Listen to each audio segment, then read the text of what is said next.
Respected Shri Sir, Vinod Sir, Harish Ji, our dear principals Manju Ma'am, Shikha Ma'am, Purnam Ma'am, our dear leaders from Little Ones, Marina Ma'am, Rashmi Ma'am, our dear corporate leadership, Anirban, Vikram Sri, Sanjay, and Sushma Ma'am.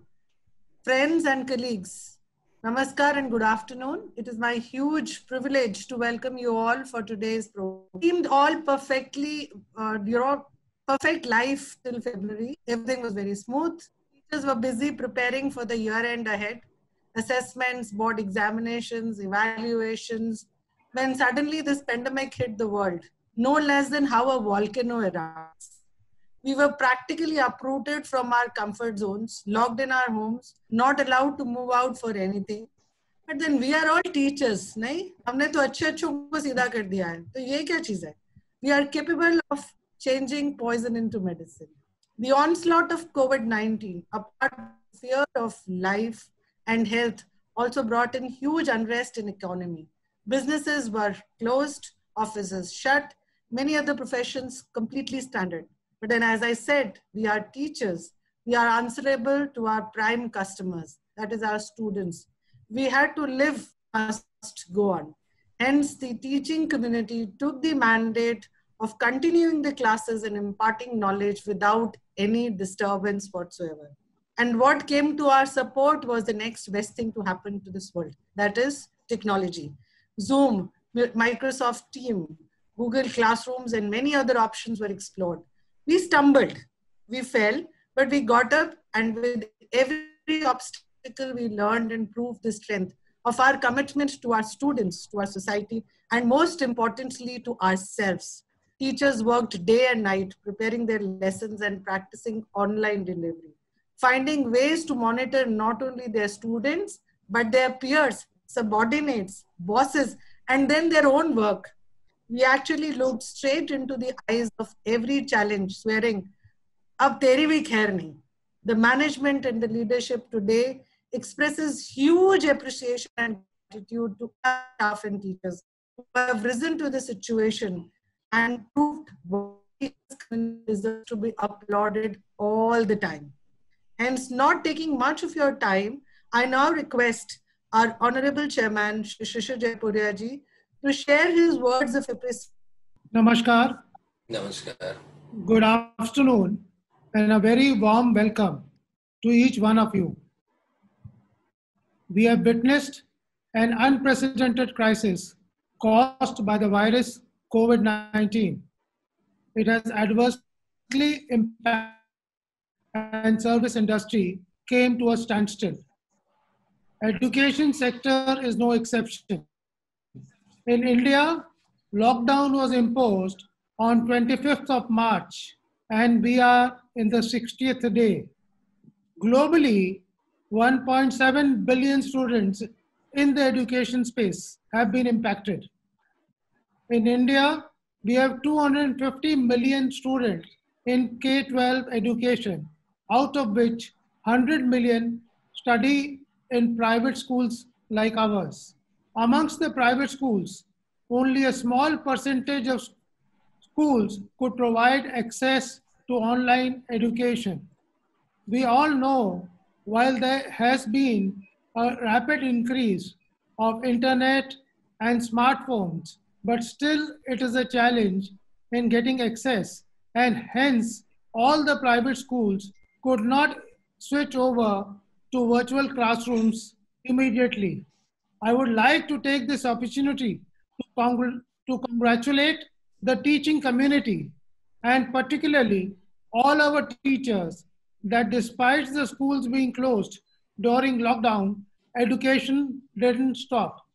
Our teachers ensured that they take learning to the homes of the students by instantaneously switching over to online classes in a seamless manner.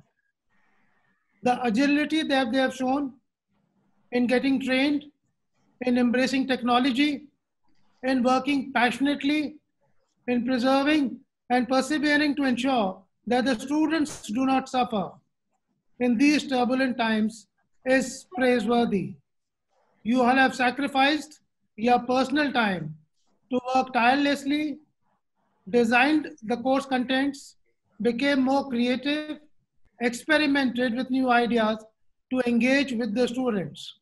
You have ensured that despite the challenges and problems which we face in virtual classrooms, wherein there is difficulty with regard to screen time, or because the parents are overlooking the work of their students, or balancing the synchronized time and asynchronous learning, all has been done with quite a precision. All of you, I must say, are our real Corona heroes, and I salute the spirit that you have shown. In the last 2 decades, technology has been advancing at a rapid pace, and we have seen proliferation of new technologies and companies which have completely changed the way we work. iPhones, smartphones, WhatsApps, Facebook, 4G, Kindle, Uber, Twitter, all these companies and platforms have come into existence in the last few years. All our students are born in the 21st century and have been exposed to these technologies and are more adept in using digital devices. While most of the teachers, on the other hand, are born in the previous century, that is the 20th century, and they have to enhance their skills to use these various apps, various tools, and various technologies that pertain to the education sector. We have to naturally hone our skills to stay ahead of the curve in terms of the talents required for the new edu sector economy. We all know that the future of education has now arrived. The education system, which was mainly dependent on rote learning, has now changed. Experiential based learning and lifelong learning will be the new norm. As the economy is opening up in a calibrated manner, it is hoped that the schools will also open up in the next 2-3 months. However, we all also know that the school education will not be the same as it was in the past. There will be restrictions imposed to ensure social distancing. More investments will have to be made for upgrading of infrastructure to adhere to the hygiene and health protocols. Academic calendars will have to be revisited, and one has to prepare for hybrid learning. It might be possible that only 50% of the students will be allowed to come at a given time physically to the school, and the balance 50% will have to study from homes on a rotational basis. This fundamental shift will require a lot of internal planning with regard to how we impart education in a meaningful manner and also assess the learning outcomes of our children. I would like to briefly touch upon the challenges that COVID-19 has posed for the society at large. While India has been able to control loss of lives, there has been loss of livelihoods and reduction in remuneration of different people in different professions. We are running textile industries, but we have witnessed that the major setback has come to industries like the airlines, retail, hospitality, construction, and even in the garment industry, people have been suffering and a lot of layoffs are continuing to happen. This has put a lot of pressure on the society, on the people, and they are experiencing a lot of emotional trauma and mental pressure. The children are also stressed as they are confined to their homes. The education system is mindful of these sensitivities and financial constraints that the parents are facing. However, we have seen lot of activism, and various state governments had come up with regulations to mitigate the hardships of the parent community. Some of the regulations which we have noticed have come from various state governments pertain to restricting the school fees and charging on a monthly basis, rather charging them on a quarterly basis. Also, there are various other restrictions which relate to not to charge transportation fees. Also, if the parents are not able to pay periodically, so there is restriction that the names of the students would not be allowed to be cut from the rolls. And hence, even those parents who can genuinely pay are avoiding to make the payment of fees on a regular basis. This has posed liquidity crisis for the educational institutions. In these stressful times, we have to work as a community and engage with all the stakeholders to overcome these challenges.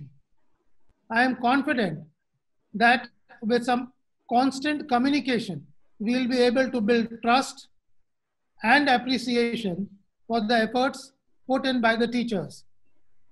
We all know that no amount of video conferencing can actually substitute classroom engagement and life skills which one learns at schools. On a personal note, I must confess that the last 8 weeks have given me time to reflect the purpose of life and what I was doing, why I was doing, how I was doing, and whether they are the ways to improve the same. I have been myself engaging in a lot of webinars, conferences, trying to use digital devices and enhance my skills. And honestly, I have been enjoying it. I have taken a lot of support from my children. Yash and Dhwani have been there to support me. And this is what is required today. We have to also continuously learn from our students, our children, because they will be able to make us learn a lot of new technologies and a lot of innovative ways and how we can do things.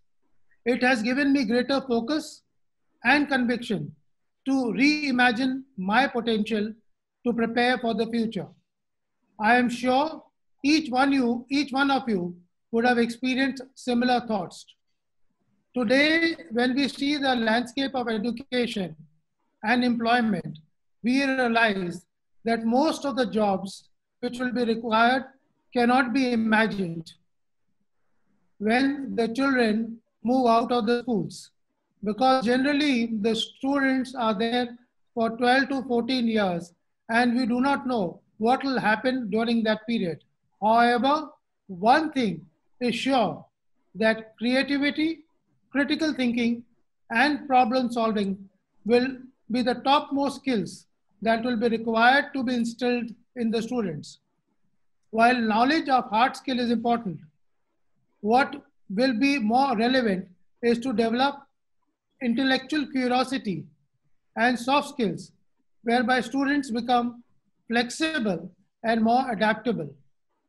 Each one of us, whether we are in the role of a teacher or we are functioning as an administrator or in a position of a leader, have to change our mindset and redesign products and processes to enhance the joy of learning for our students.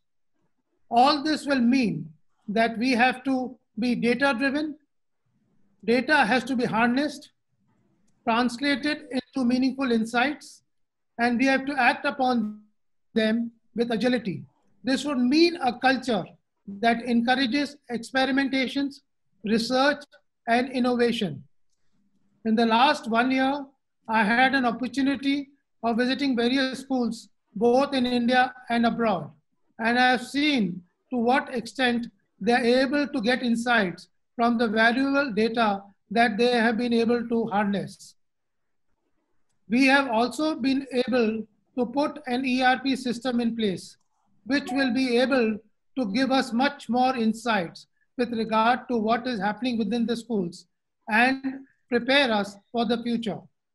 I have been talking to my colleagues in the leadership team of building an in-house academy for teachers training and research. And I'm extremely happy to see that the new academy, STAR, which stands for Samarth Teachers Training Academy for Research, started the first set of training programs on 18th of May. Some of you must have attended the programs conducted by them. The Academy will have an academic council and trainers from internal resources and external experts from India and abroad. Our vision is to make the Academy one of the premier institutions in the country for imparting training and scale the same so that we are able to take it not only to our country, but also outside. Lastly, I would like to touch upon some of my thoughts on the way forward for our schools. The same will be discussed in detail by the leadership team who is present here today. The three components which we would like to focus upon are on literary skills, socio-emotional learning, and design thinking. All our schools are recognized for their academic excellence and have shown extraordinary results by the students in the last few years. The effort put in by the teachers is fully appreciated. However, literary skill sets encompasses a much wider contour which will be focused upon and measured. The second component relates to socio-emotional learning and will be integrated in our curriculum at all levels. Lastly, and most essential element that you would be looking for is in the area of design thinking. This will be the core of all the functions that we will be conducting and will give us an opportunity to think creatively and reimagine new ways of finding solutions. To conclude, I would like to mention that presently we are passing through a crisis of catastrophic magnitude, which none of us have experienced in our lifetime. However, the silver lining is that this has made us more resilient and better prepared for the future. The Ministry of HRD, along with the management of schools, have been trying to transform the school education and enhancing the skills and competencies of the teachers for a long time. But we were seeing only incremental improvements. Overnight, a small virus has changed the mindset about the digital tools in the education system. Also, I would like to mention that the government is now coming up with a new education policy. There will be a lot of changes in the policy, and that will focus upon how we have to look at education in the future.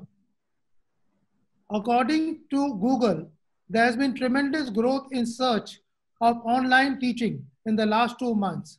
Likewise, there has been tremendous number of searches on online learning, which clearly shows that the excitement has been created and the keenness has been there for all the educators to continuously learn, to continuously evolve, and to continuously derive new skills.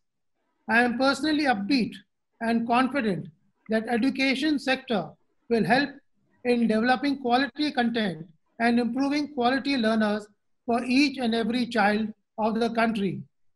I would just like to share a data with you, which I've just received, that in the last 2 months, our teachers, all of you, have made PPT presentations, which is to the extent of 1,179 presentations, 1,446 videos, 3,123 assignments.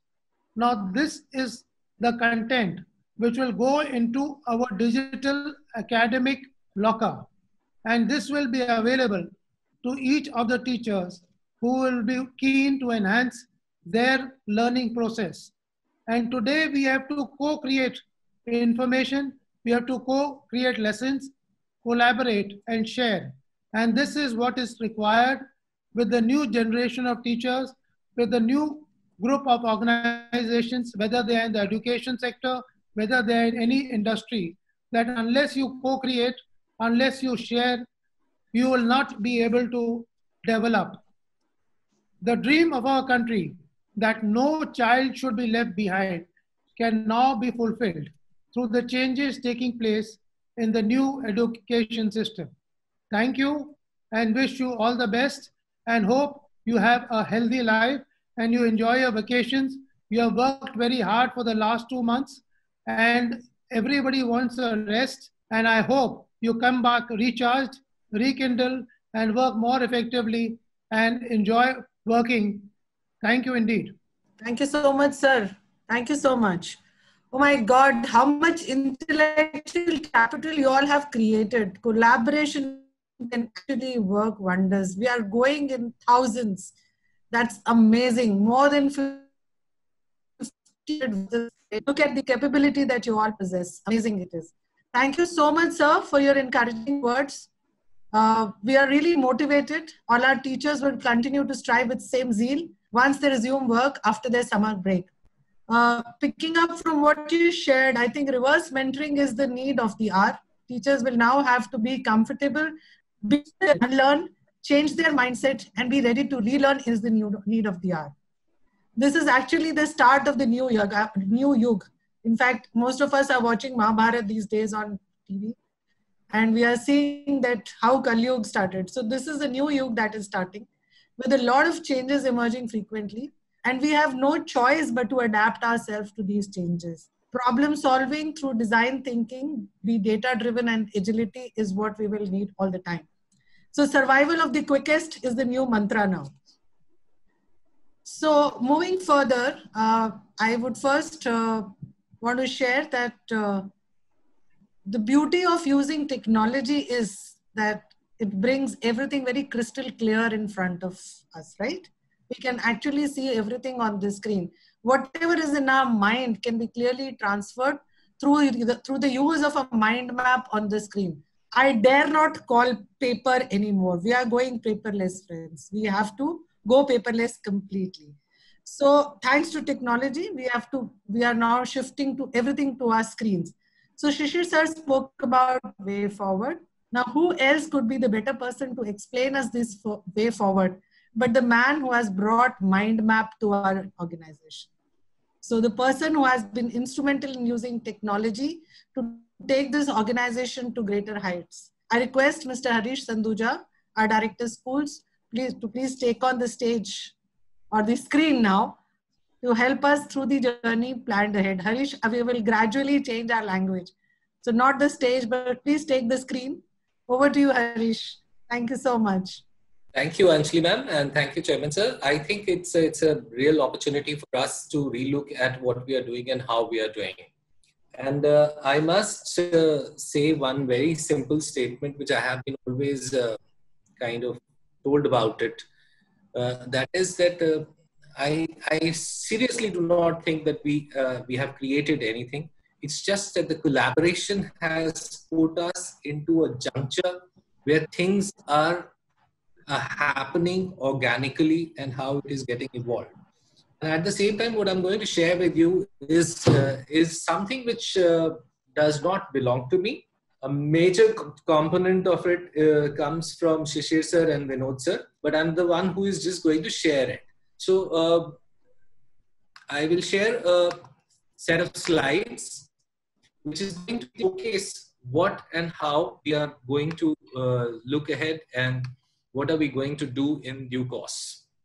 So in the next few times to come, this is what was the thought of Vinod sir, and Vinod sir had been kind of very instrumental into telling us and guiding us that how technology is going to play a pivotal role in dissemination of knowledge, how the rote learning and didactic practices will have to give way for the experiential format, and how the education will be imparted in a mode of active learning and a project-based learning format. The education, of course, has to reorient itself to establish close nexus with real life. I'm strongly aware of this fact that the teachers will have to get appropriately skilled, and most of them have actually got themselves skilled into the way that they have to see and establish their ability to teach further in the current times. Education will also become transdisciplinary, and it will create a judicious mix of science, philosophy, and liberated arts kind of things. And teachers in the schools will also be called upon to create a pattern of differential learning. One size does not fit all. Therefore, we have to make sure that the children, as per their requirements, will have to get the customized learnings. Artificial intelligence, machine learning, cloud computing, data analytics, and all these things are going to become extremely important. The major set points which had been kind of given to us by Vinod sir, and we started churning the process of what we should be doing from here and identifying the critical areas where we should develop exactly. So when we were looking at it, we realized that the 21st century skills that we have been talking about, if we can give them a better way of understanding exactly how and what those skills are and how they're going to get measured. For example, supposing we say that someone needs to be more creative in their skills. So if we are trying to develop creativity, then first of all, we should know at what level are the children. There are some children who are at a beginner level, there are some children who are at a proficient level. But we need to know exactly how are we going to judge them. So for that, there can be various kinds of matrices. I'm just sharing some matrices with you right now. This is the kind of rubric which gives you a better understanding of defining how a child can be judged in which particular category the child is. Now, if a child and a parent both are aware of this kind of rubrics, then obviously it becomes easier for anyone to go to the next level because they know what was the paradigm or what was the backdrop under which they were being judged. Say, for example, a beginner in the creativity skills would usually be unable to give a new idea and even apply an old idea to a new situation. Mostly they're going to repeat or copy things. But supposing someone is proficient in creativity, then they will always come up with innovative ideas of interpretations, presentation, and will look at things more aesthetically. And they will give various different sorts of solutions for the same thing that they're looking at. And those people will definitely be more creative. And therefore, for us to understand creativity skills, I think it's a better idea to understand it on the backdrop of a judgment scale. Similarly, if a person is trying to develop the communication skills, then communication skills does not only imply being able to speak. Right now, the way we are communicating with each other means if all of you are able to come on the screen, and if I am trying to talk to you with the help of these presentations, that means what happens is that we have enhanced our skills to communicate in better modes of communication that are available. So first of all, we should be aware that the communication skills that we are talking about are not only about learning a single language, they should be giving us the ability that the listener and the speaker both are aware of the multicultural contexts. And at the same time, the person who is trying to communicate is using the range of communication techniques which can be chosen appropriately as per the audience to whom he or she is trying to connect with. Similarly, the content of the communication has to be very well researched. All these things become crucial parts of communication skills. Similarly, the critical thinking skill. Now, I don't see critical thinking skill as a single skill. We need to see the critical thinking skills as a backdrop of evaluation thing. That how are we going to judge the critical thinking skill of a child and where the child currently is and where the child has to finally reach. So that's a kind of thing that we have to understand. And this becomes an important aspect of assessment for learning, because this is something that the parents and the children should be aware of. Then only they can assess themselves for the learning skills that we want them to understand, enhance, and practice. Similarly, problem solving skills, and similarly, we can also talk about various other skills which give the children a understanding of where and how they take decisions, and decisions are not impacted by single points. Mostly decisions are impacted by multiple factors. And is the child able to take a decision whatsoever or not? Because in all sincerity, I would like to share with you that everyone amongst us has to take critical decisions someday or the other. And we become leaders in some format or the other. Even if not in our office, we would be the leaders in our homes at times. And we will have to take decisions for our younger children. Therefore, it becomes crucial that we learn the critical thinking skills as well as decision-making skills. So these become very, very important. And that's how we feel that the children have to be taught all this. And therefore, these kind of rubrics are going to become extremely important for us to build in the 21st century skills like teamwork and collaboration.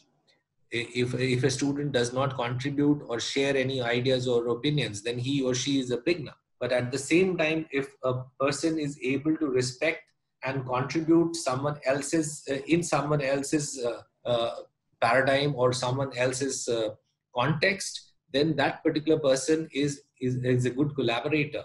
And these people can come up with multiple ideas at times, and they can help in very many ways in terms of problem solving also. Now, how do we build these skills, these 6 skills which I just now shared with you? We think that it is important for us to start critically thinking about them and plan in such a manner that we are able to have a student and a parent getting aware of these skills.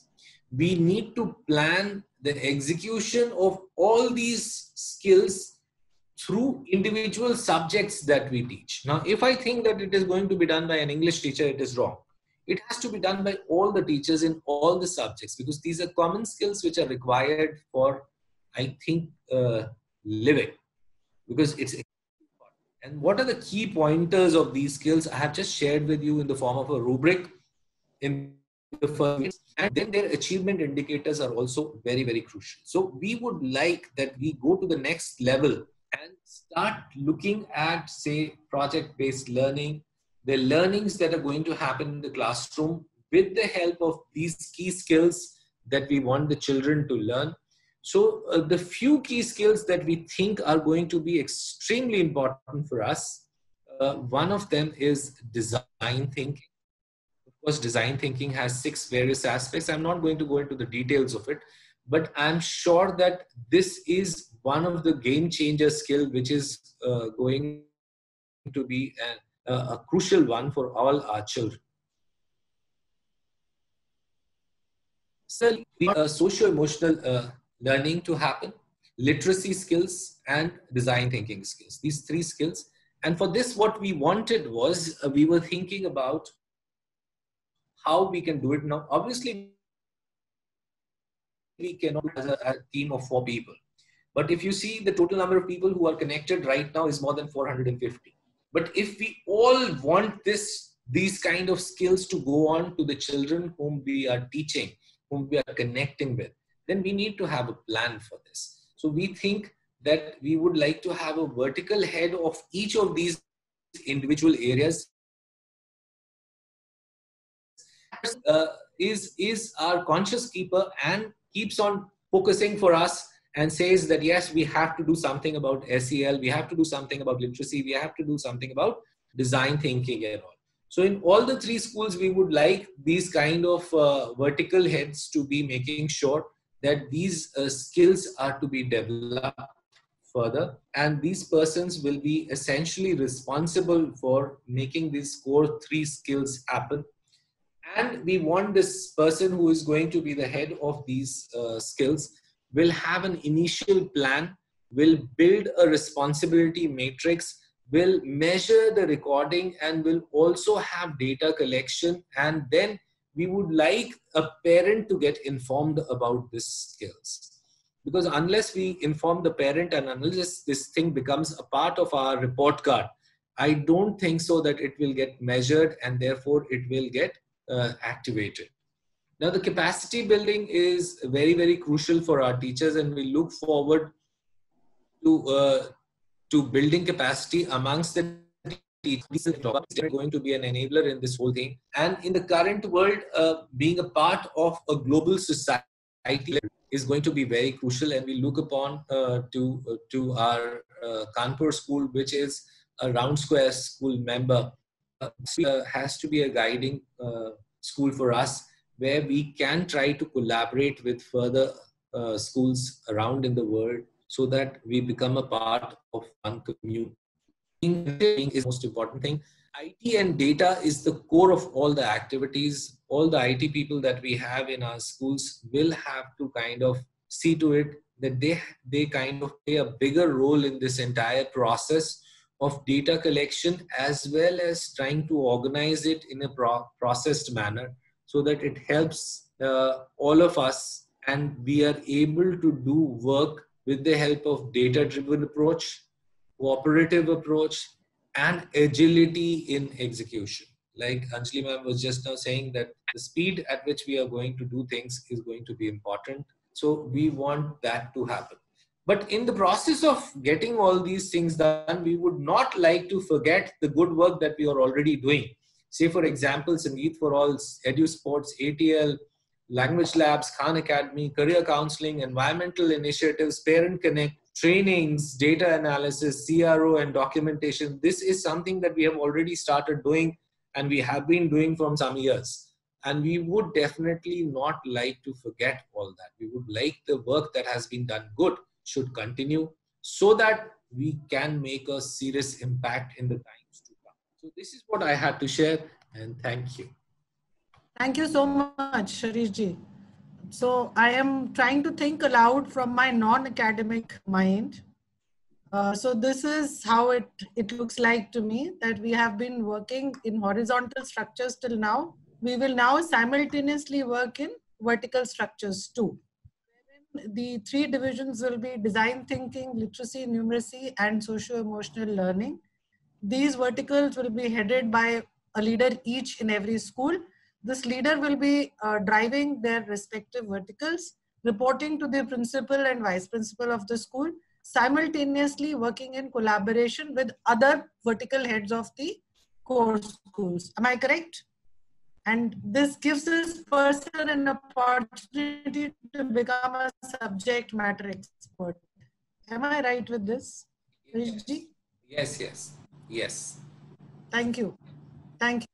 Okay, so before I move on, I have in the process, when Harishji and Chairman were speaking, we saw some people raising their hands. So my request to you people is that instead of raising hands, why don't you type your questions in the Q&A section? We would definitely want to take up your questions towards the end of the session. The management will be very happy to answer it. In fact, I have been leaving messages for you people on the chat window. Please do write your questions. And one more thing which I read in the chat window. Thank you, Anubhav, once again for your creativity. He calls this new yug the digital yug. Thank you so much, Anubhav, for christening this, giving this name now. Huh? Great. So I'm happy to share that our esteemed principals have also come forward and taken ownership to drive these new structures. So the way we are talking about three in-house verticals that Harishji just spoke about, our principals have taken up responsibility of doing at the management level. So now I'm going to request Mrs. Manju Rana, Principal Ghaziabad School, to share the development plan for she herself is an example of how one quickly adapts to the new systems, right? We have seen her completely changing herself.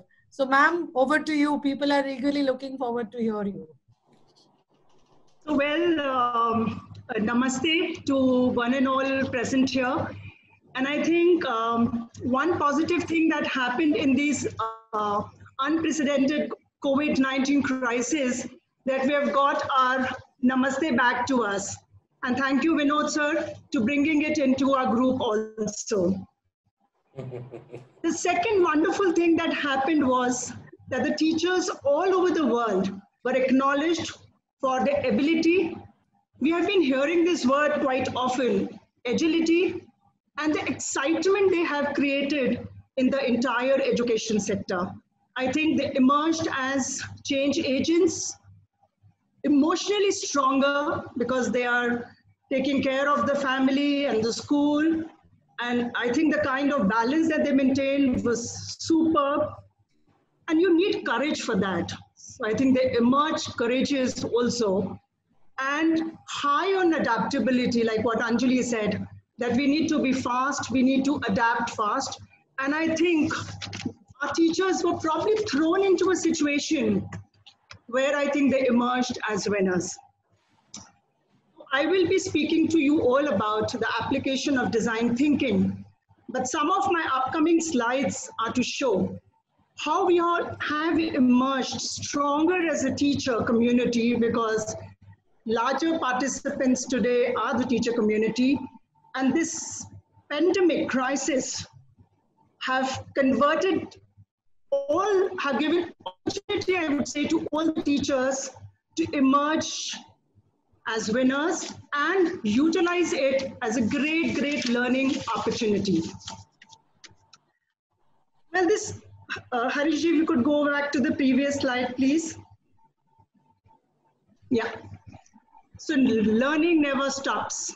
I think that had been the mantra, not only in Ghaziabad school, but also in Kanpur and Lucknow schools. And for me, it was really, really overwhelming to see how a teacher community emerged, fighters to ensure that the learning never stops.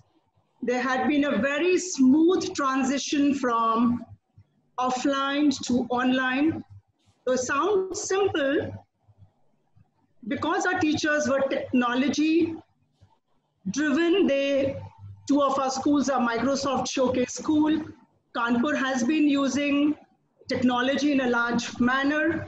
And I think we, as teachers, we use this technology to be a great enabler.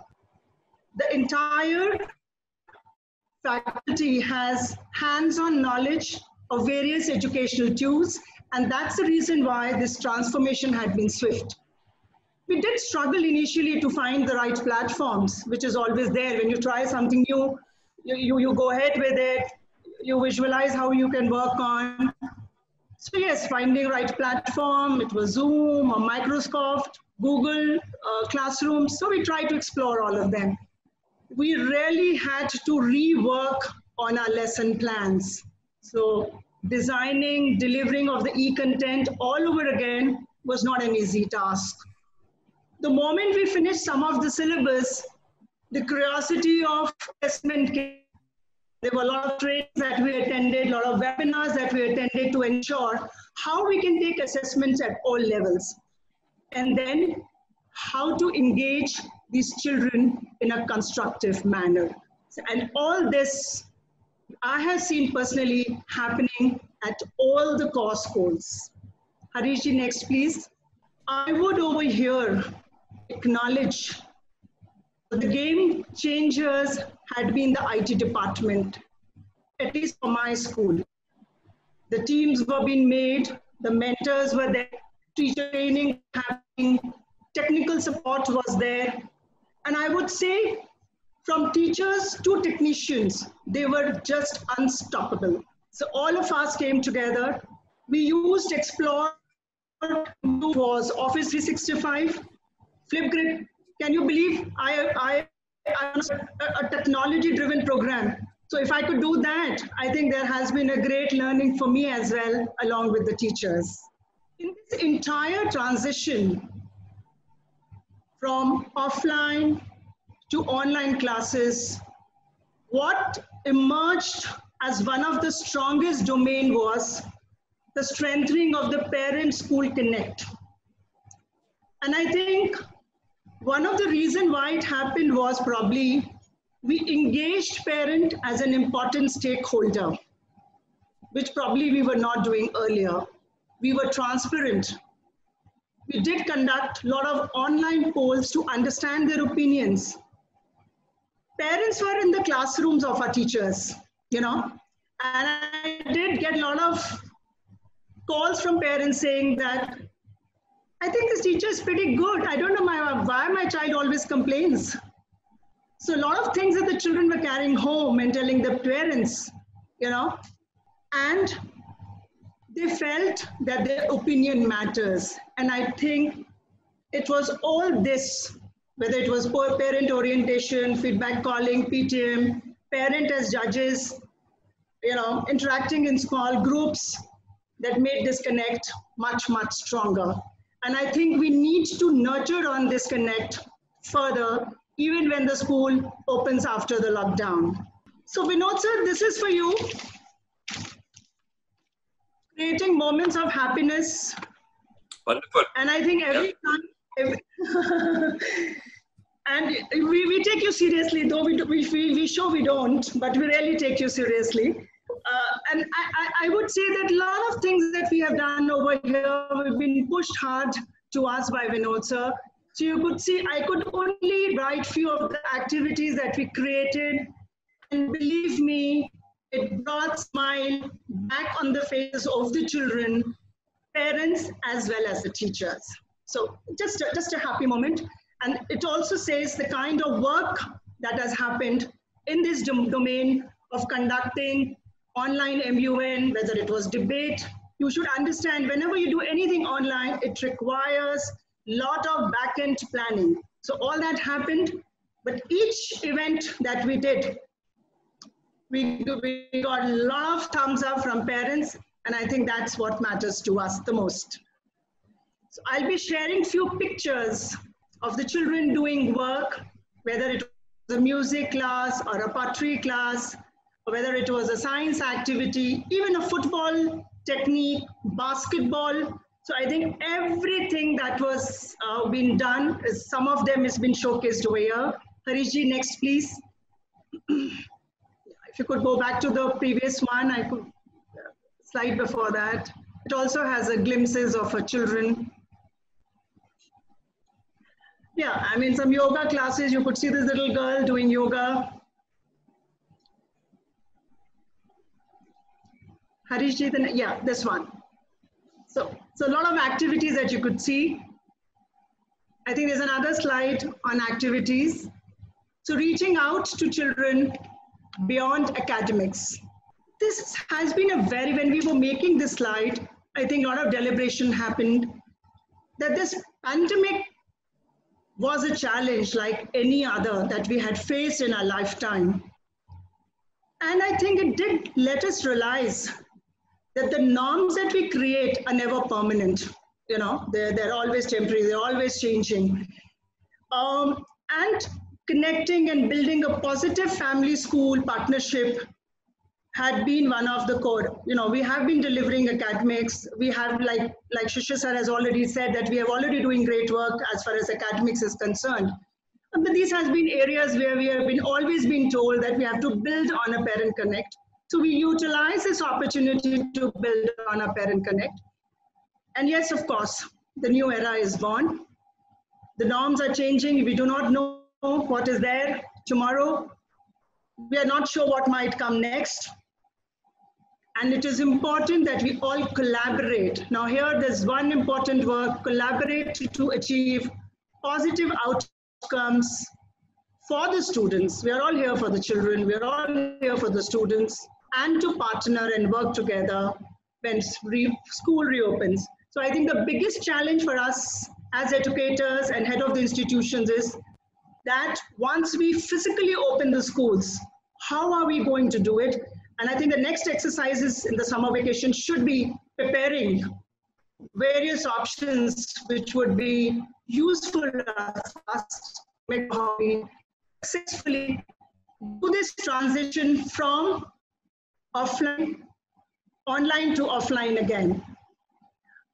These are some of the recognitions. I especially had put this slide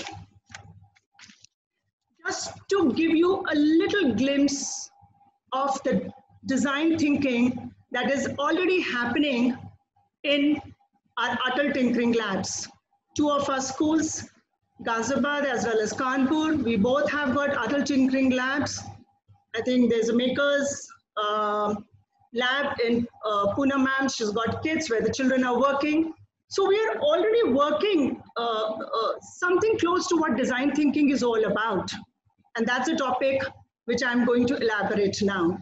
I think design thinking for me, it's like just thinking out of box. And I think to build skills and competencies which will help them to face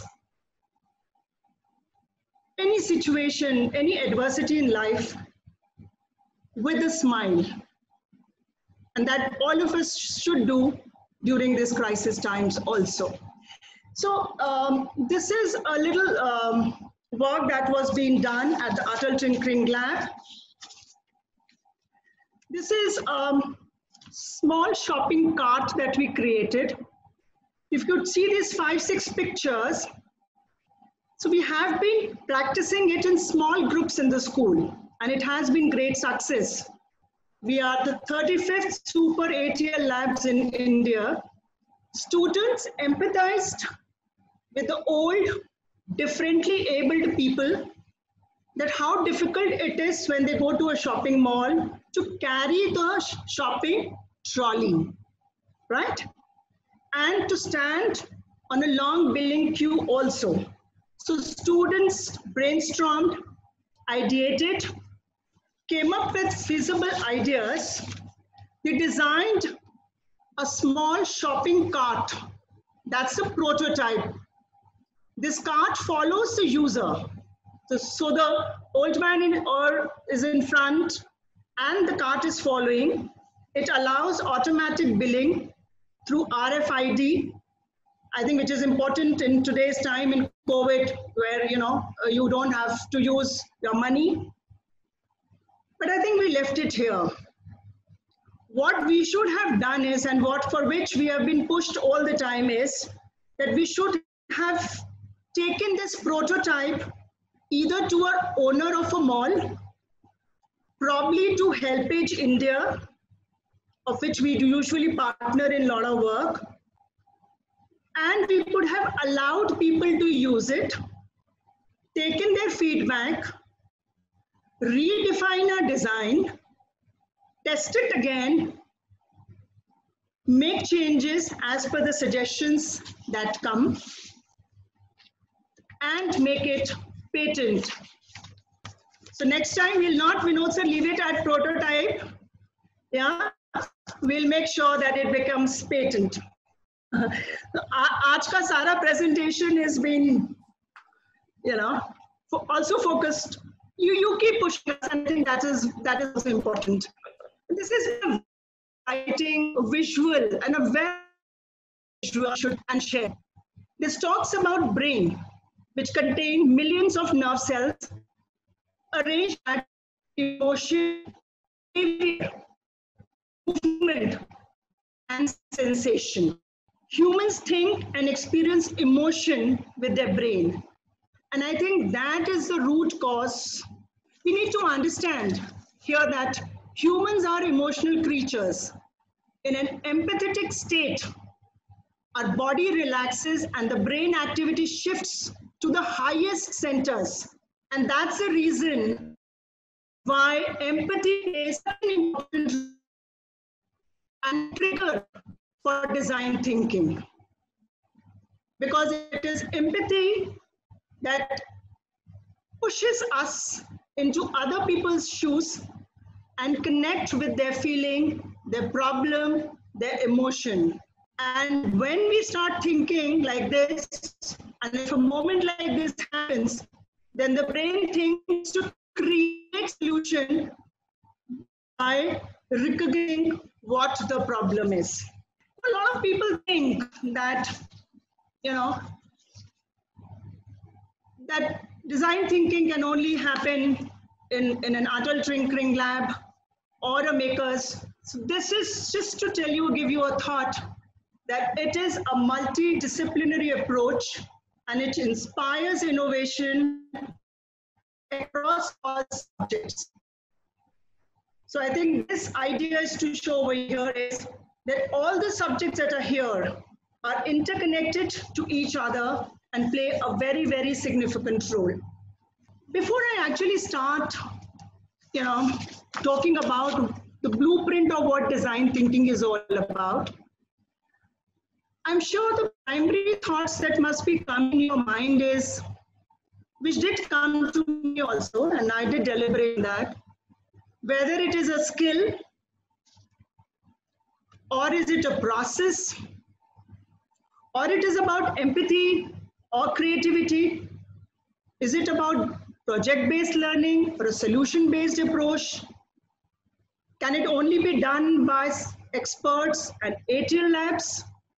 Does it require basic knowledge of maths and science?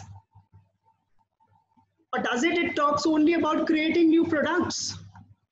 And while I was putting these thoughts together, and if I sum it up, I think a very nice definition of creative thinking comes that design thinking is a technical process that requires, so it's a process also, it requires creativity. The basic skill needed for design thinking is the ability to empathize. So here, our SCL component is also an integral part of it with our consumers and develop a solution based on the needs. So if you could see this whole slide, the first is empathize. And if you could see over here that there is a centerpiece of human-centered design process there. So to create a meaningful innovation, you need to know your users and care about their lives. And that's how you can empathize with them. And children need to understand the people within the context of their design thinking.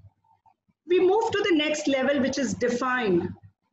Define, I think it's all about framing the right problem.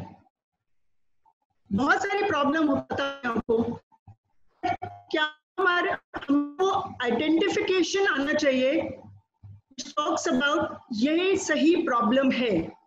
Only if you are able to find out what the problem is, we will be able to create the right solution. अगर problem ही गलत चुनी है तो solution भी आपका गलत निकलेगा. But I think define plays a very, very crucial role as far as design thinking is. Ideate. It is not about coming with the right idea. It is about generating broadest range of possibility. मैं ये करूँगा तो ये हो सकता है, ऐसा करेंगे तो ऐसा हो सकता है. तो यहाँ पे हम नहीं चाहते कि एक great idea निकल के आया जो कभी नहीं निकल के आएगा. It is very, very difficult. But what is important over here, what possibilities we can be able to generate.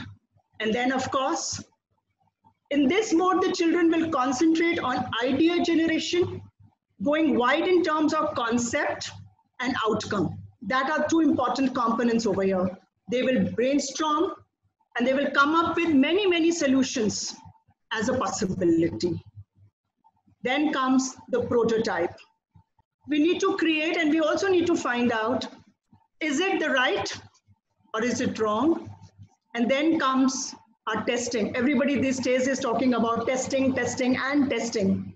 Here also in design thinking, it is a very, very crucial role because it is an opportunity to learn from your solution and for your user, whether it is right or it is wrong. And when you find your testings are right and you feel it can go into the market, then it is patenting. And I think we are only able, in Atal, we were able to reach till 4. And if we want it across, we need to work on testing, and repeat it, creating a patent to satisfy a final user or consumers. And I think that brings to the whole idea of what design thinking is. And if you're able to do this, the bulb is going to glow and a great idea is generated. This is, since we are already doing it in silos, as I said, in our labs, I think it is extremely important that we have a school-wide approach. Only then we will be able to take it across all sections, across all teachers, across all subjects. And I already told you it is a multidisciplinary. So first is allocating human resource and creating an organizational structure. Who is going to head the program? What would be the team like? And then the second would be skilling, because this is something new to us. All what we have learned about design thinking is in our Atal labs through our mentors. What made Atal lab different from a physics or a chemistry lab? Because it allowed you to explore. It allowed you to look into various possibilities. But now if we are talking about design thinking across the schools, I think we need to create a team, and then skilling and competency building, which Anjali also spoke about, and I think Shishir sir also spoke about how important it is to build this competency within the group. Developing a comprehensive plan. Then we will work on the whole school plan. We do have Atal, but it will be nice if we can also allocate some dedicated design studio, some space where children can work on execution and implementation. And if you are able to create patent, we'll be sharing our success stories with others. Next, please. Here we have just taken, we just thought let's, actually which we have been doing in the school, how we did 5 areas: define, ideation, prototype, and test. And I've already been messaged by Anjali that I need to be short. So Anjali, I just have another 1 slide or so. So here you could see that how to empathize with primary children. It could be through a story or a video or a street play, make them water warriors, enter competition, and awareness needs to be created. Then idea, how will idea will be generated? Then how the prototype can be created, the testing of the prototype. I think this will also be integrated with SEL, literacy, and the numeracy skill, because these are basics which are extremely important, which is required. Before I clear, I think I want to give you a condition that design thinking has a multidisciplinary approach. Everybody comes up with some solution, and he is not educated, but he has the basic style and the basic skill. Design thinking is for teachers, it's a whole program, and once we implement it, each and every teacher will enjoy working on it. And Chairman sir, allowing chair, what understanding I have design thinking. I'm not a thank you for support, and it was good. It was great learning, new meetings.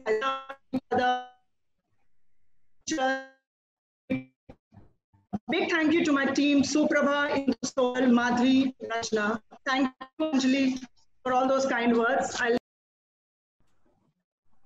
afternoon to everybody. Good afternoon, Chairman, Notsa, my colleagues, Anjali and Shikhaji, and the first thing all of us gone through the draft NEP policy will realize that it identifies and what we normally think literacy and numeracy to read, write, and perform basic calculations as prerequisites for all learning. But as research indicates, class 3 is this is a very critical information. Teachers and audience, I would like to get focused on. By class 3, we expect that to be ready to learn. They should be able to read to learn. Beyond critical stage, it becomes extremely difficult for children to pick up these basics. And if they are still unable to read simple text or do simple math, they start to fall behind, and then it becomes very, very difficult. Very different, except when it comes to China. In the UK, almost half of the working age population, which is 17 million of the working population. They have numeracy skills which are equivalent to those from a grade 5 or a grade 6 student. In the US, over a third of all school-age American students are scoring below their national averages. And in contrast, when the PISA was conducted, the four Chinese provinces that undertook this test, which were Shanghai, Beijing, Jiangsu, and Xinjiang, out of 77 international systems, China scored the first place in all the three subjects, reading, math, and science. Next. Now, why do we need to build on children's numeracy skills? What is its relevance in the real world?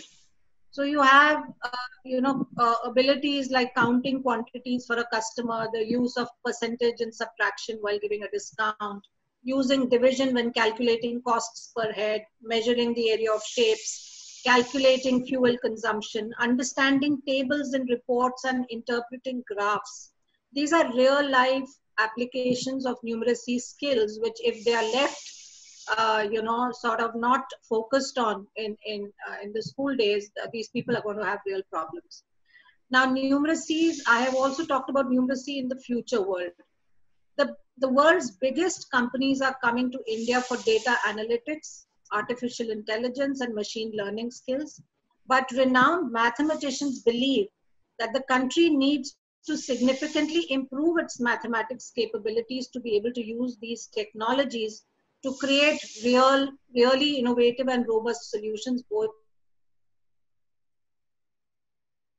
for itself and the world. And this is a very famous mathematician, a professor at the Princeton University, who says that India cannot hope to lead in the fourth industrial revolution if we do not have strong mathematical talent coming up very soon.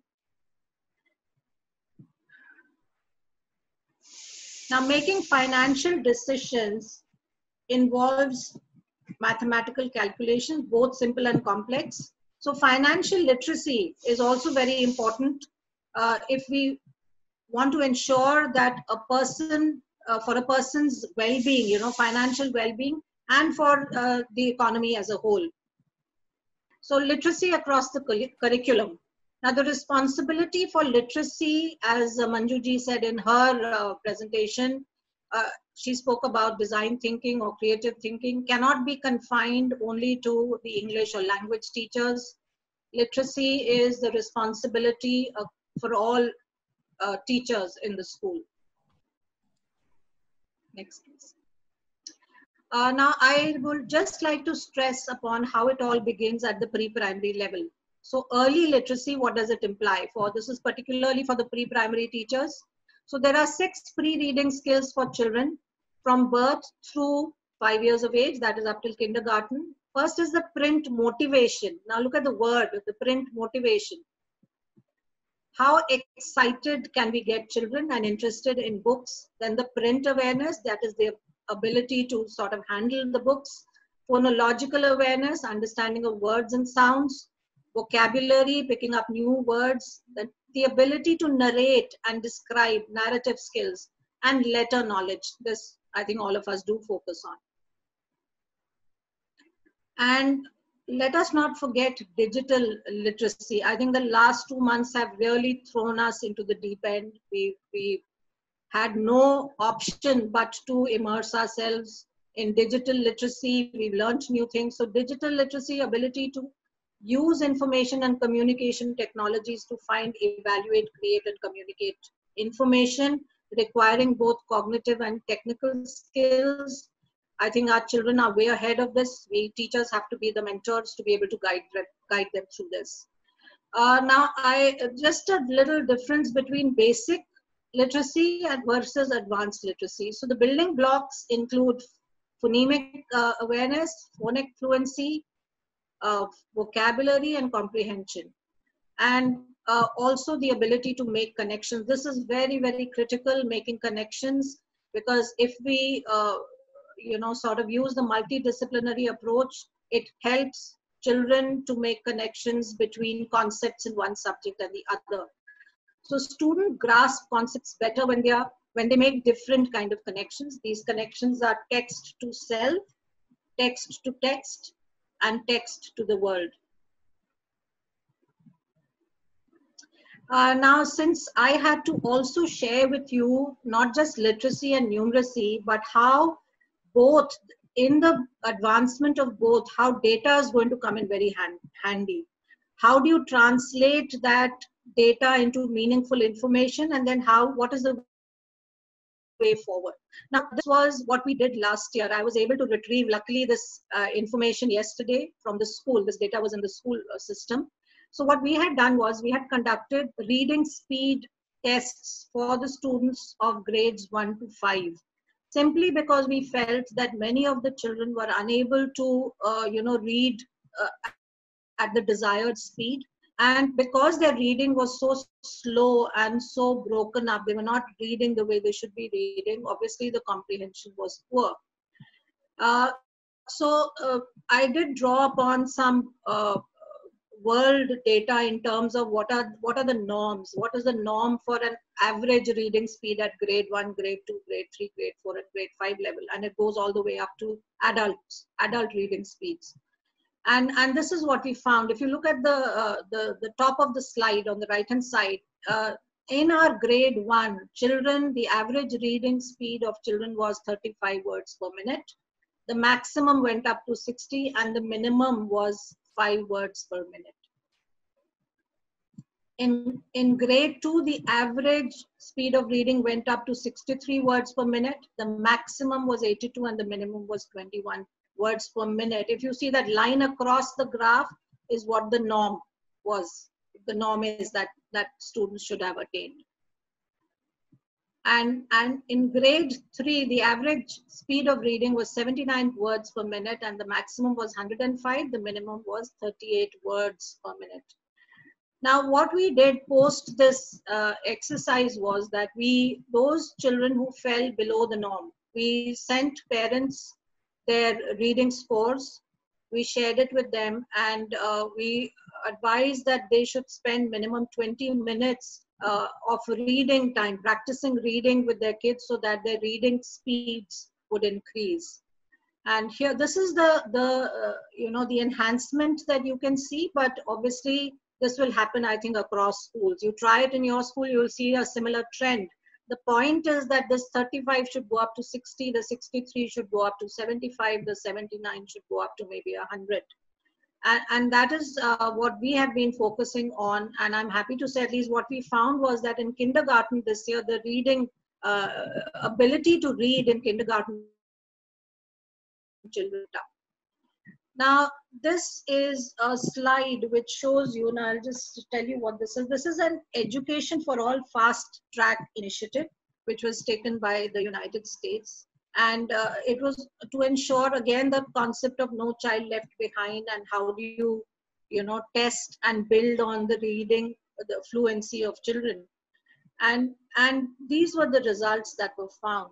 That if you look at the extreme right, the FTI eligible country samples, that is those countries which were non-European countries, and those countries where, again, English might not be the main language, or where literacy levels were not that good.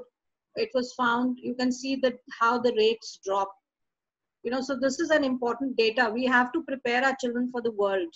So we need to focus and keep the global data in mind also, and ensure that our children reach to that level. So this was an interesting information. And that was a brief sort of summary of literacy and numeracy skills, which I wanted to share with you all. And also, to take it now a step further, where we sort of make this effort, we translate this into data collection, and then we convert that data into information which makes sense, which is meaningful, and which can be shared with parents. And finally, what is the next step? How do we use that information to ensure that enhancement happens? And before I close, I take this opportunity to, one thing which has really come out with, especially since the start of this training program. I know up till last year, whenever there were trainings during the summers, we could barely sent 5 to 6 teachers to participate. And technology has been such a great blessing. COVID has been a great blessing in so many ways that we are all 400, 500 of us sitting together and participating in this and listening to each other. Also, the past 2 months there's been an immense sharing and collaboration and learning. I believe best practices need to be shared if we really are to move ahead at a fast pace. So I think this is a great platform where we can share. I think more teachers should be given the opportunity to share. I'd like to thank my entire school. I'm proud of you all, and you've done tremendous. And thank you to everybody on the panel. Thank you to Chairman Sir, and to Vinod Sir, Harish Sir. This is the next level that we are going to enter into, and that is what we are doing. Something great to talk about when we next meet. So thank you so much, ma'am. Great to hear your plan. And I'm sure this vertical of numeracy and literacy will also bloom with a lot of positive, as the Lucknow school continues to do. Every time I visit Lucknow school, I give her this compliment. I do not know what makes Lucknow school so positive all the time. So great, ma'am. One feedback for you. I'm not going to name the person who has written it, but this is a feedback while this has come while you were taking this session, that we should try to remove the fear of mathematics from the parents as much as from the students. So just on a very light note, now I will move to Shikha ma'am, who will share with us about the socio-emotional learning vertical. However learned and intellectually capable we become, all our gyan is incomplete if our social and emotional quotient is not strong. So over to you, Shikha ma'am. You are our epitome of emotional strength. Please take it over. Principals, and of course to all the participants today. We are talking about education, taking the education to the next level. And SEL has a lot to do with taking it to the next level in coordination with all the other subjects. Education has 4 components and they need to blend together. One is an able teacher, an understanding parent, a supportive management, and a ready student. It is always a movement from the able teacher to the ready student and back from the ready student to the able teacher. And here the management and the parents remain as supporters and the people who understand. My first slide talks about a quote very close to my heart, and I feel socio-emotional learning. It has a lot to do with this question. God, give me the strength to change the things that I can change, the serenity to accept the things that I can't change, and the wisdom to differentiate between the two. Change is a way of life. We cannot stagnate, we cannot stop. It has to happen. Right from the womb to the tomb, it goes on. We have to be participative. I'm still on the previous one, please. And then you have to understand, even if it is temporary, if there are areas that cannot be changed. Like COVID-19 now is a situation where we don't have specific answers to many things. But we are not going to leave it at that. We'll say we can't change it, yes, but we are going to face it. We are going to fight it. So my thought that SEL is all about these 3 factors being taken in simultaneously. The next slide, please. The 5 core competencies of SEL already inside the schools. They all started the practices of SEL and gradually blending into it more and more. The first 2 areas are self-awareness and self-management. Self-awareness is about understanding yourself, your emotions, your capability, your strength, your weakness. And then when you have understood yourself, how do you manage it? How do you accept defeat? How do you rejoice about your victory without making someone else feel humiliated?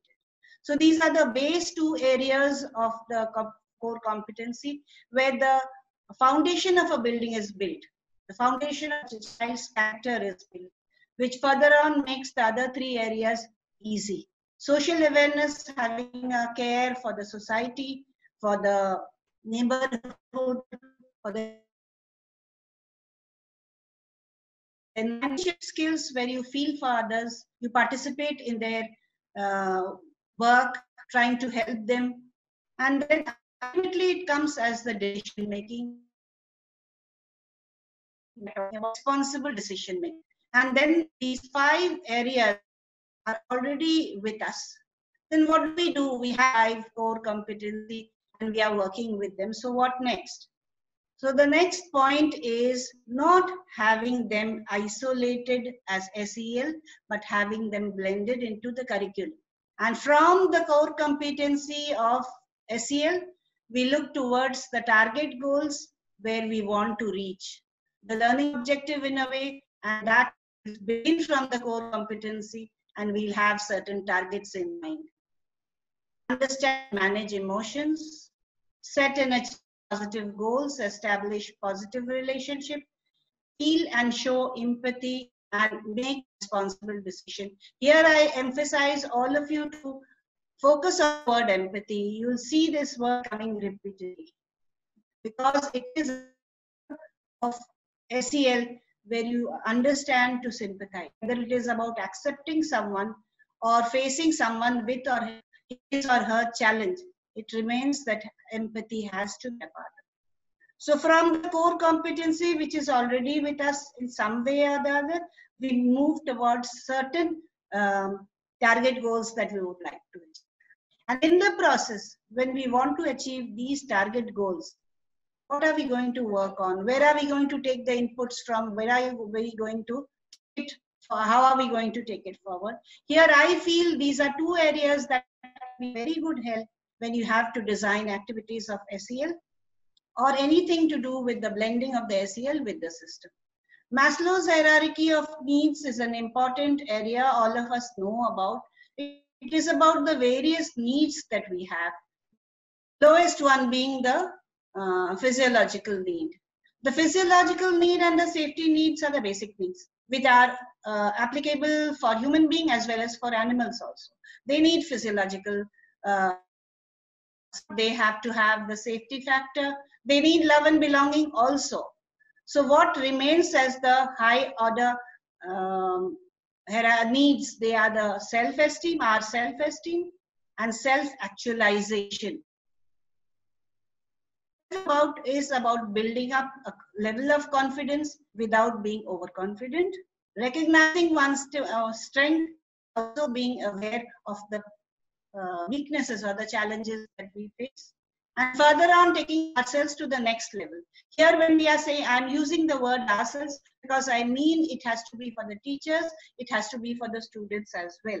If the teachers are not convinced with this entire policy of SEL, they will not be able to impart it to the children. They have to believe in it, they have to participate and blend with it and then take it forward. Self-actualization is the highest of the needs defined by Maslow, and the target is. When we talk about Bloom's taxonomy, we are mostly talking about the cognitive domain, which has relevance to the core academics and school learning, etc. But here I want to understand about the second domain of Bloom's taxonomy, which is affective domain. It talks about the heart. Cognitive domain talks about the mind. Affective domain talks about the heart. The heart has to be flexible enough to grow, and this is very necessary that when we are talking about the affective domain, we are talking about creativity, we are talking about understanding, feeling, and there are very small things that we parents at times where they are sensitive about others' feelings, their behavior, their attitude, be very liberal about appreciation, subtle about criticism, and take the thing forward in a way where, again, if you see, I have empathy over here also. So it is about the entire thing, acting as a support to the SEL activities that may be designed. Next, we have the way forward. After you have the core competency with you and the goals defined, you have some guidelines Next, we would have the way forward. What do we want to? Why do we want to do? It is about redefining, reorienting, and reconstruction of the present education system. So the work is about blending the SEL with the curriculum. Blended learning with integration of subject.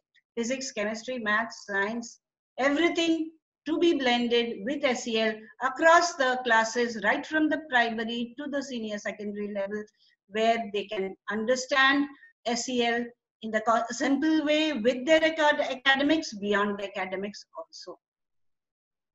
Now, SEL has a lot of area which are not defined, which cannot be seen as such. It has to be experienced. And if it is so, only knowledge cannot take it forward. It has to be development of the skills, acquisition of the skills, where when we are taking the SEL forward along with the other curriculum, we have some activities which takes care of this factor, some dramatization, some poetry writing, some poster designing, some craft making, but all of it with the and with SEL also along with. We have also stepped into project-based learning and active learning.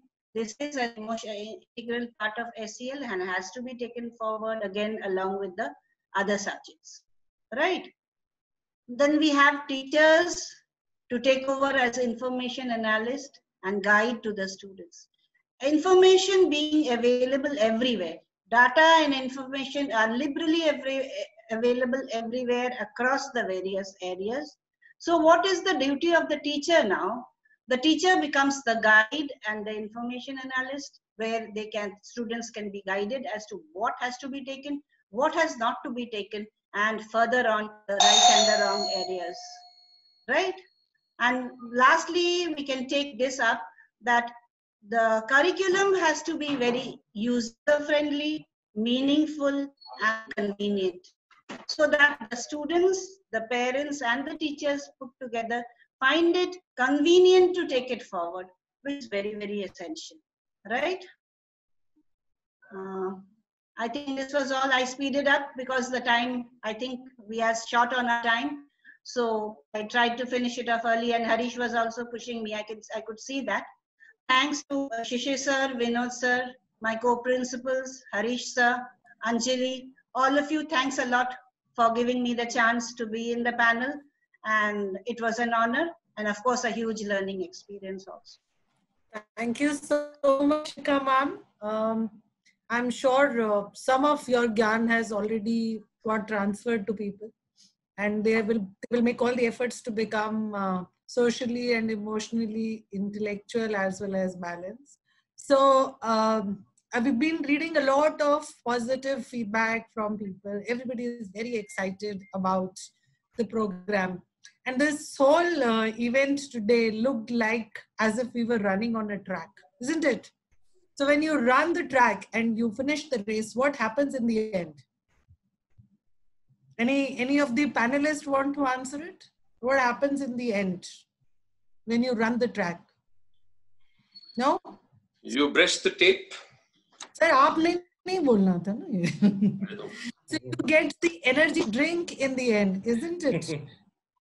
So when in the end, at the end of the track, you get an energy drink. So we all in Jaipuria group are blessed to have this constant source of energy through learning, knowledge, intellect, entertainment, music, joy from none other than our own Vinod sir. So you name a talent and he has it.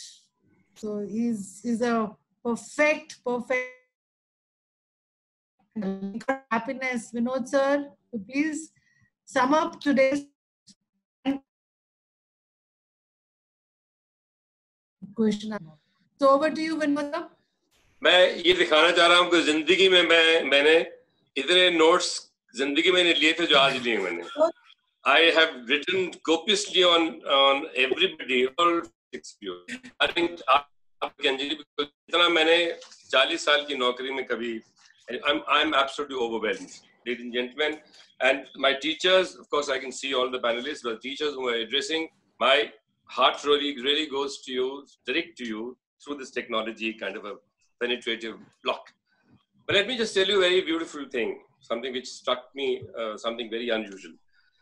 Great things were said about Shishir and everyone, inspirational talks, giving a patting on the back, applauding, very well deserved. But you know, one thing which came to my notice this morning is when the 25th night the Prime Minister announced the lockdown. 25th onwards, the entire country was locked. दुकानें बंद थी, restaurant बंद थे, mall बंद थे, cinema hall बंद थे, pilot ने उड़ना छोड़ दिया था. केवल एक ही institution, one set of people stayed awake and completely dedicated to the cause that they were ready to. That is teacher. You can clap yourself. You're the only one. And you continue to be, and I think not only you are doing it, but you continue to remain relevant in future. The two areas I think which is going to be extremely rooted, and that's where all these things that when we talked about, we discussed these three different interventions with your principals and a core team on literacy and design thinking and ACL. Our thought process was that these are the futuristic needs. We got to relate ourselves. What the hell are we doing? What are we teaching our children? If they're not going to be in a position to accept and handle challenges, tell me, so far, how much have we taught the children to face a challenge like COVID? If you do a proper analysis. So the point is that we really need to revisit. And I think hats off to our teachers who quickly and with great aplomb and great kind of sense of expectation moved on to migrated to different platform. And look, what a wonderful job these people have done. Shishir, I'm extremely happy and very, in fact, extremely fortunate to be connected with a person like you, who's, whatever little you may say, but you say from the heart. That's the most important thing. And I think this message has to go very clearly. जो भी आपने शब्दों का उच्चारण किया है, वो जाके दिल पे लगते हैं. मैं समझता हूँ हमारे जितने जो टीचर्स आज इस बात को सुन रहे हैं, इस बात का अभिज्ञान वो अपने मन में जरूर लेके आएंगे. I will not repeat all that you said. You said wonderful things. Skills are the critical part. Job market, skill, livelihood, and all these things that we talked about in terms of concern, empathy, etc., etc. My one particular thing I think which is extremely important for us to understand is that we as human beings, we have to keep on evolving, whether through SEL or design thinking, all these things, we need to constantly keep on evolving. In fact, on a lighter mode, if today we step out of our house and we look ourselves in the mirror before we're leaving out, we are reminded of the authenticity of the statement of our anthropologists that we belong to our ancestors or who. We look like them. We look like our ancestors today. So let's not go back. Let's move forward. We are destined to, human beings are destined to evolve. And if you don't evolve, तो अक्सर होता है कि अगर हम evolve नहीं करेंगे, तो हम बंदर बन के रह जाएंगे. We can't afford that kind of a luxury. So I think, but again, it's easier said than done. I'm reminded of a very beautiful statement of French philosopher called Jean-Baptiste. He says, plus ça change, plus c'est la même chose, which means simple. I don't want to intimidate. The more people change, more things change, the more they remain the same. At one level, we're saying change is a constant. But, the problem is that human beings, that aspiration, the desires, the character, the jealousy, the negativity have not changed over time. That's where the relevance of social emotional learning, that's where the relevance of things that we talked about. I'm just trying to create that kind of emphasis to you, to tell you why have you zoomed on to these three. Empathy, everyone has talked about. I think that's one of the greatest blessings that we, or English का word जिसे हम हिंदी में संस्कृत में उसको कहते हैं करुणा, concern. There's no other empathy or sympathy का और शब्द नहीं है. संस्कृत में हिंदी में शब्द है करुणा. You have concern, you इस दूसरे के empathy का nobody could possibly, the one particular doha by Kabir Das, he reverberates with this concept of empathy. He says, पोथी पढ़ पढ़ जग मुआ पंडित भया न कोई, ढाई अक्षर प्रेम के पढ़े जो पंडित होए. आपको अगर डिजाइन थिंकिंग करनी है तो सबसे पहला स्टेप है आपका एम्पैथी, जो है प्यार, मोहब्बत. Some of you may be reminded of the statement of Marie Antoinette during French Revolution. She said, if these guys can't eat bread, why can't they eat cake? You know, which is a utter insensitivity to the plight of the poor people. We really have to get out of that. And Manju, I'm so happy that you brought this particular factor very clearly in focus in terms of the first in the primary need for empathy. Jab tak aapko, and of course then move on to the problem solving situation. That is probably the next step. Harish, I'm extremely happy for you. I mean, of course, you are a past master. You're such a skillful person in presenting, putting everything so beautifully. And but one particular thing we know, from the technological point of view, and something that we all have to be on the same page, is today there is a huge expansion, proliferation of, I wouldn't use the word knowledge, I would use the word information, data. Larger number of our students and our people are operating the level of information. I always say you need to graduate to the level of knowledge. Even that's not enough. From knowledge, बहुत लोगों में ज्ञान भरा पड़ा है. हम जैसे लोग, बहुत लोग गधे लोग ज्ञान बांटते रहते हैं. It does, but that gyan has to be, my dear friends, and this is the message, has to be integrated with a purpose. तब जाके वो बुद्धिमत्ता का परिचायक बनता है. Wisdom. आज की तारीख में जो भी प्रॉब्लम सॉल्विंग करने की बात हम करते हैं, ज्ञान itself is not good enough. ज्ञान के साथ स्किल भी है, पर्पस भी है, ऑब्जेक्टिव भी है, एम्पैथी भी है. I think we are now working with this kind of a comprehensive transdisciplinary approach. A lot of words that we kept on using. I think wisdom is something that we really have to bring in and generate a very strong real life connect. जो हमारी संभावना, and I can tell you, my dear friends, the world is going to be full of challenges. Technology may solve one problem, you will find another problem coming up. So the problem solving capability, which is the culmination point of our design thinking, is really has to be fully ingrained in. And one word of caution, you guys must be mentioning that. I mean, I'm usually a devil's advocate. Data ki baat hum log, let's not get too obsessed with data. We should have the capacity. We can be very agile. We got to reword the phrases that we used to. We used to hear slow and steady wins the race, haste makes waste. ये हम लोग मुहावरे सुना करते थे. आज नहीं कहते साहब speed agility, but speed agility not at the expense of wisdom, not at the expense of getting the right vivekshilta, sense of discrimination, which is one of the great blessings of all our intellect, our cerebral. That's where we really need to get involved. Shikha, sorry, Poonam, I think you made a wonderful point about the numeracy. I'm not too much bothered about literacy part.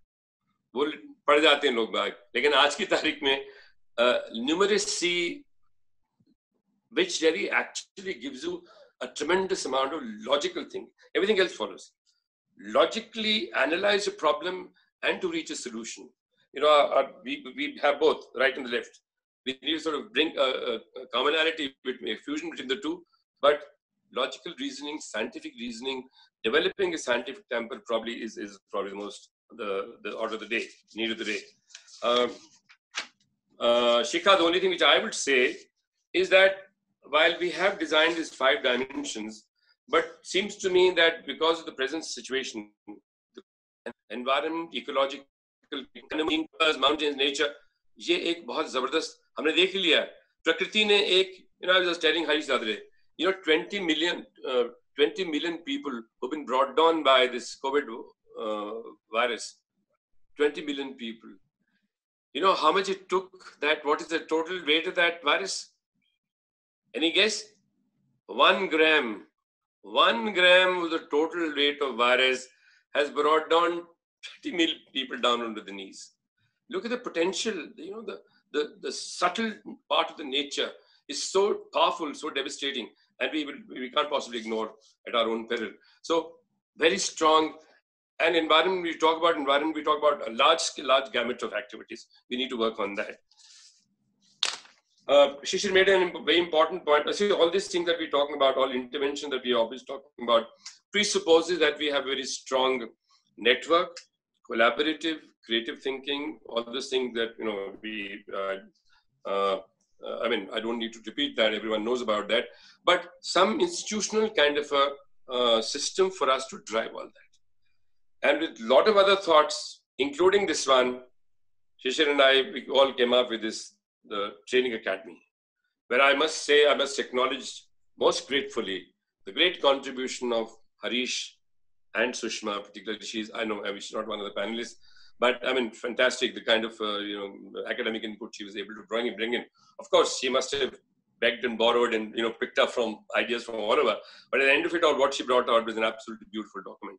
And as Shishir mentioned, I think we'll be able to really pitch it on a much higher level, and I'm sure with all operational view. The first, like they say, the well begun is half done. The great 5 days training that we had came out to be one of the very finest examples of this academy and how it's going to do. There are a few question answers. I thought, let me just briefly address them quickly. There aren't many. Hina has been asking this question about laptop availability and timelines of this program and SDP relevance, etc. So I think the only thing we can say, we are already seized with the matter of making sure the laptop, how do we sort of reach out to all the teachers, because that become a necessity. We're working on a plan. We already have discussed internally. We'll surely make sure that this happens. SDP is not becoming irrelevant. It's becoming, in fact, more relevant than ever before. Manju is laughing. I'm so happy. It's becoming more relevant than ever before. But what we can do, we can build on. Idea again is, whatever we are doing, we're not throwing the past. We're building on that superstructure. So whatever great work all of you have done is not going to go waste. These will be integrated. In fact, my only thought process was these 3 dimensions that we're talking about, while it will talk about 3 different levels, they will have a horizontal cohesiveness with every level. I mean, every level shall have to think in terms of socio-emotional learning. Every level have to think in terms of design thinking. Literacy and numeracy, of course, are the bread and butter. I think the timeline, of course, Shishir and I and Hari not getting into this. It's entirely the discretion of the principals. You got to choose the right person. You present us your plan. You are the boss. You are the master or whatever you survey. So come out with that. And I think but it'll have to be reasonably done in manner, and so that we're able to start showing results in a very spontaneous and very effective manner. Thank you again. I can't thank any less to the teachers and principals who provided a tremendous amount of leadership. We wouldn't be doing all that we are doing without your help. Thank you. Thank you so much, Vinod sir. I'm so glad you took up all the questions also very quickly. One more feedback which has come, Marina, we should have such programs more frequently, not only for our staff, but for our parents community also. It's a very good suggestion. So, friends, on behalf of the management and leadership team of the Jaipuria Group, I once again extend my heartfelt appreciation to you all for your untiring efforts in supporting the organization and students in such testing times. I extend thanks to Shishir sir on behalf of teachers and staff of Jaipuria Group for your words of wisdom and encouragement, and also for such a beautiful initiative that you have taken to take us all to the next level of learning. My special thanks as always to Vinod sir, Harish sir, our principals Manjuji, Poonamji and Shikaji, who have taken this initiative ahead and really supported this very well. I also thank our VPs, headmistresses, headmasters, coordinators who have looked after teachers during this time very well. And not to miss Rashmi and Marina ma'am for supporting even the little ones very well this time. This would be incomplete if I don't thank my corporate leadership team, Anirban, Vikram, Sanjay, Khushbu, and last but not the least, the hot favorite of all our teachers, Sushma ma'am. Thank you so much for all your support and encouragement. At the end, while all that has been said about the teaching staff, I would like to close by extending a lot of appreciation to our non-teaching staff who have continued to support behind the scene, be it admin, housekeeping, accounts, finance, HR, front office. They have left aside the baggage of the work that they have been traditionally doing and volunteered to support institutions in every possible way. Thank you very much, all of you. All of you, thank you so much, sir. Bye-bye, everybody. Namaskar.